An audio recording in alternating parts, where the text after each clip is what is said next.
Hello, welcome back to Buckle Up. I'm Harry King, I'm wearing a hat, and this is the rarest car that you don't care about. It's the Renault Fluence, and we've checked, there's between 2 and 6 on the roads of the UK today. But we've got one. I know you thought we wouldn't because you didn't think these cars still existed, but they do, and we're here, and we're going to review it for you. Let's go!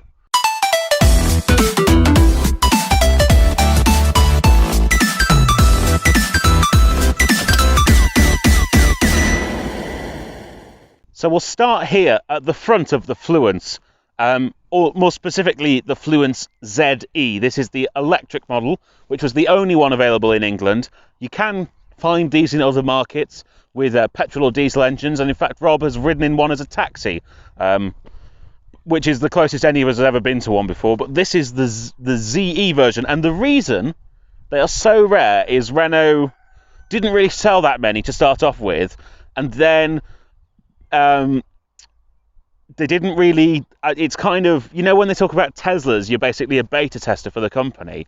You really were if you bought one of these, because this was Renault's first attempt at an electric car, and we're going to get to some of the weird ways in which they actually made it electric later, but this wasn't designed from the ground up as an electric car, and Renault kind of didn't know how to fix it. So you drove one round, and then if you had a problem with it and you took it back to Renault, they just bought it back off you rather than try to fix it. They'd say, oh, we'll buy that back off you and you can have a Megane or something to replace it, which is why there's basically none left, because as soon as one goes wrong, it's dead. It's like a racing horse. But you can see it's an electric car at the front. They've put some blue foil on everything, so there's a nice blue chromed badge, blue moustache here, very French, and the blue backs to the headlights and blue around the fog lights. Everything and anything is, oh, let's make it electric blue, because that's how you make an electric car. It's got a grille for some reason. Again, that's probably because it was designed as a petrol or ICE vehicle, but that doesn't actually go anywhere because, I mean, there's an electric motor in there, but it doesn't need that much grille. Let's talk more about the weirdness. So now moving under the bonnet, you get a much clearer picture of what I'm talking about when I say this was not designed as an electric car. That is the electric motor in the exact facsimile of an internal combustion engine. Like, if you just open this bonnet and you didn't know a lot about cars, you'd look at it and go, yeah, that'll be the engine there. Look, it's got bits attached to it. And it's, you know, it looks like an engine, but it's not. It's an electric motor, and it's really rather bizarre. I've never seen another electric car like this. So now here we are at the side, which is maybe one of the more rational parts of this vehicle. There's only one thing of note, really, and it's these, well, they're not fuel fillers, are they? But these electric filler flat cap things. And the thing that's weird about that is there's another identical one on the other side. And you might be thinking, oh, well, maybe it's type A and type B. No, they're both the same. It's two identical fillers on both sides. It's like an old 12-cylinder Jag. The rest of the side is pretty normal. You can still see a bit of the blue on the lights, but otherwise it's pretty much normal. And I assume that's also where the fuel filler would be on the petrol one, but I don't know because we didn't get them in this country. This is the ZE badge. It became the Zoe badge eventually, but on here it's a ZE. And this is the Fluence ZE, or the Fluence, if you will. Around the back, you might be able to see, or maybe not from that far. They've all flown away now, but flies absolutely love this shiny blue trim. So if you don't like insects, this isn't the car for you, although good luck finding one. I'm sure this actually belongs to Parkgate Motors, and if you offered them enough money, they would be willing to part ways with it, I imagine, but it would have to be enough money because it is a rare car. I'm thinking 200 grand? No, that's too cheap. You're right, that is too cheap. I'm thinking $500,000. So now we're in the boot, you can see the elephant in the room, or more correctly, the battery that's filling the entirety of this boot. It literally takes up half the space that would be available in here. And then you have to carry, because this has weird small charging ports, you have to carry a snake's nest of charging cables. So you're left with a boot space. Well, it's big enough for. Well, it's big enough for any journey where you would be able to use this car because it only does 100 miles on its best day, and I suspect now it's this age, and it gets driven a bit harder. It's probably going to do closer to 50 miles. Probably any journey where you're doing 50 miles, you won't need more space than this. So it kind of isn't a problem, but if this was any rational sort of car, this would be really shambolically terrible. There is one more thing in here. This is their solution for a spare tyre, because obviously there's no space for one of those. You get this bit of polystyrene, and in that you get your goo and a little tyre repair toolkit, and but even that takes up. Look, that's how much stuff is in it. That's how big the thing is. It could have been smaller, couldn't it? This could have been done better. It very much feels like a let's try this out sort of car. Also, you might be able to tell around here there's the usual levels of French fit and finish, that you incredibly high quality items that you find in French cars.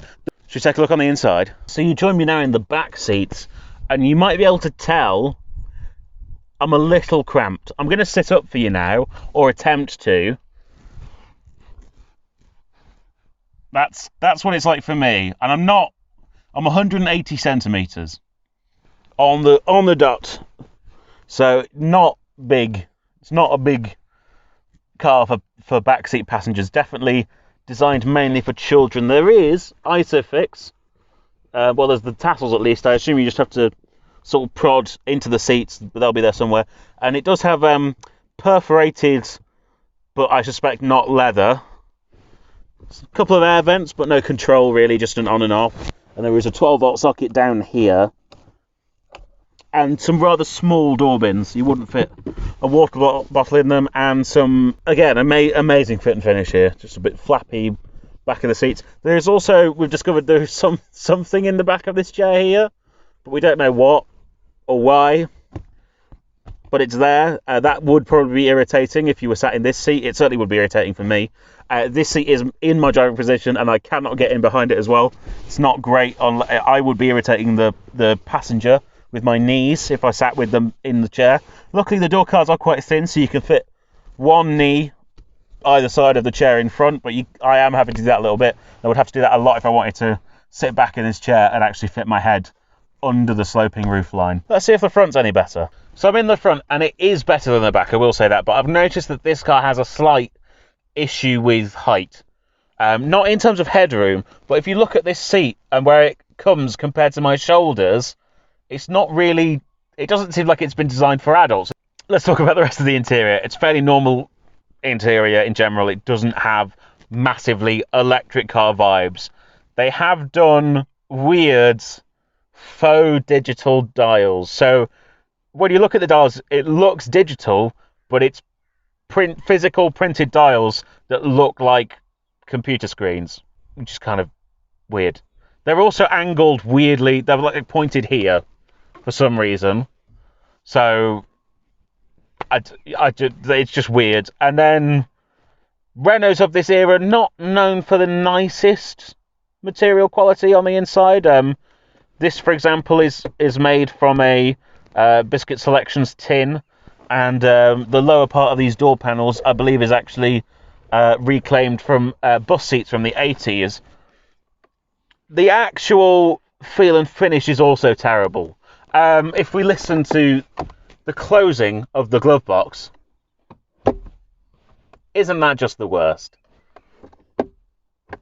It's damped on the way down as well. You think, oh, this is nice. And then you close it and you get, oh no, that's the worst thing that's going to happen to me all day.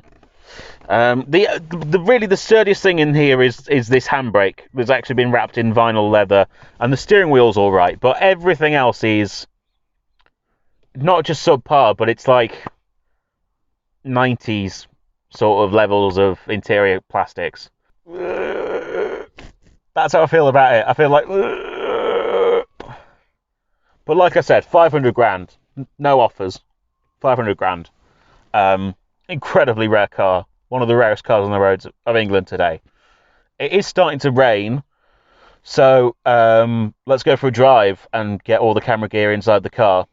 So, what's it like to drive one of the rarest cars on Britain's roads today? Well,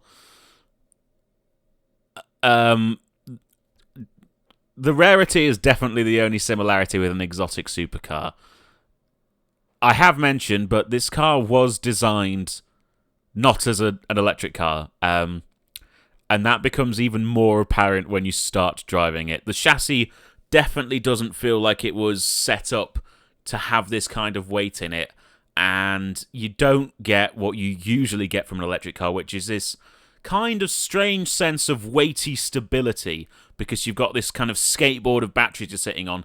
And I mean, the people do it a bit differently, but generally electric cars, you have lots of batteries underneath the car, low down, and through the full length of the vehicle, and it means the car's heavy, but it's sure-footed on the road, and there's not too much body roll, and everything feels quite rigid. This has a big old electric motor in the front, and a big old lot of batteries in the back, and then a normal compact chassis in between that was designed to be an airport taxi with a small petrol or diesel engine and maybe some luggage thrown in the boot. It wasn't designed to have, I mean, God knows how many kilograms of batteries. I haven't found a figure for how much they weigh, but they're heavy, and you can feel that weight. Supposedly the car should have 100 miles of range. When we got in it at 100% charge, it had 50. Now, again, this is old, like, I don't know, first wave of modern electric cars. I know electric cars have been around for hundreds of years or whatever, if you go watch Jay Leno or something like that. But in terms of modern electric cars, this is kind of, they were on the cutting edge forefront. And as we know, Nissan Leafs, which share a lot of the battery tech with the Renault, those early ones also suffer with battery degradation.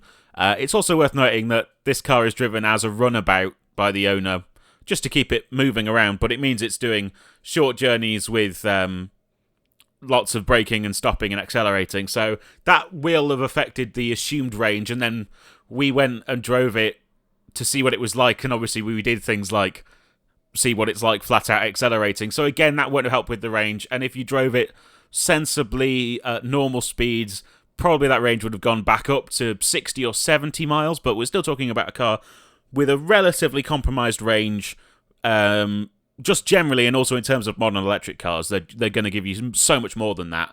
And there's nothing about the driving experience that feels well polished. I kind of feel like I'm being unkind, but that weight is very apparent when you put it into a corner.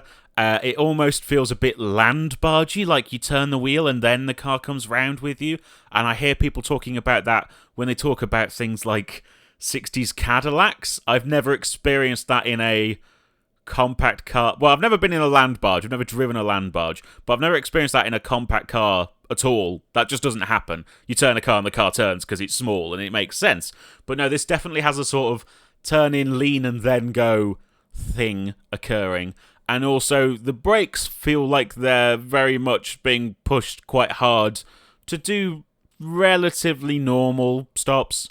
Again, I assume that's the weight thing. I'm not sure if this had bigger brakes on it than the standard car. They certainly didn't look that big visually. I don't know what size the brakes are on the petrol car, though.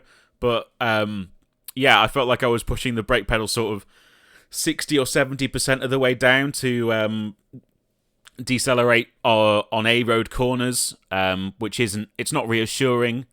I couldn't state for definite that the brakes are unsafe, and I'm sure they comply with the national amounts of stopping distance, but it definitely wasn't reassuring to drive. So you've got the weird turn-in, bad brakes. It's good to 30 miles an hour. It's got the electric car oomph. So yeah, the way the owner uses it as a little nippy thing to drive around town. If they've also got a Nissan Leaf, if that's on charge, it very much can perform the same function, but it's not. Yeah, I just wouldn't bother taking it out of town. It's an intriguing drive, but it's not fun. per se, not in any standard metric that we measure fun in cars, and it felt a bit hairy at points. It also, front-wheel drive electric car, lots of torque. Compared to the back wheels, obviously not a huge amount of weight because there's all the batteries at the back. It will spin its wheels quite happily on any amount of loose surface, even without you're just trying to move away because of that instant torque delivery. That kind of haven't considered how that works with front-wheel drive, and it's a reason that I imagine lots of electric cars end up being rear-wheel drive is because even when they're quite low-powered, they still have a lot of torque from zero compared to any sort of internal combustion engine car, and yeah, it made it a bit wild on those wheels. So that's kind of fun, and it's a laugh, I guess. It's a laugh of a car. I wouldn't want to have to go anywhere for a long distance or at any great amount of speed, but it's a laugh of a car, and it's quirky and it's rare, and I can see why it's like a funny little novelty almost of an electric car. But by any comparative measure to any, even contemporary cars, but especially the modern electric cars we have now, yeah, it's not good. It's the rarity and the laugh, I don't know, smiles per gallon, but it's not petrol. But it's like a funny car, I guess is the best way to say it. It's a funny, strange, quirky car. And I guess the kind of interest you'd have in it is the same way you have an interest in a bubble car, or I'm trying to think of other weird, like a VW thing. They're not objectively good cars, but they're weird and wacky and a bit funny. And that's kind of what I can give this car as a pat on the back, as it's a bit funny and wacky, but if you never get to drive one, you're not missing out. Really. Sorry. Okay, let's conclude. So there we go. We've driven around in the Renault Fluence ZE thing. It's an incredibly rare car. That's kind of the best thing I can say. It feels like a development car. It doesn't feel fully polished and ready for the road.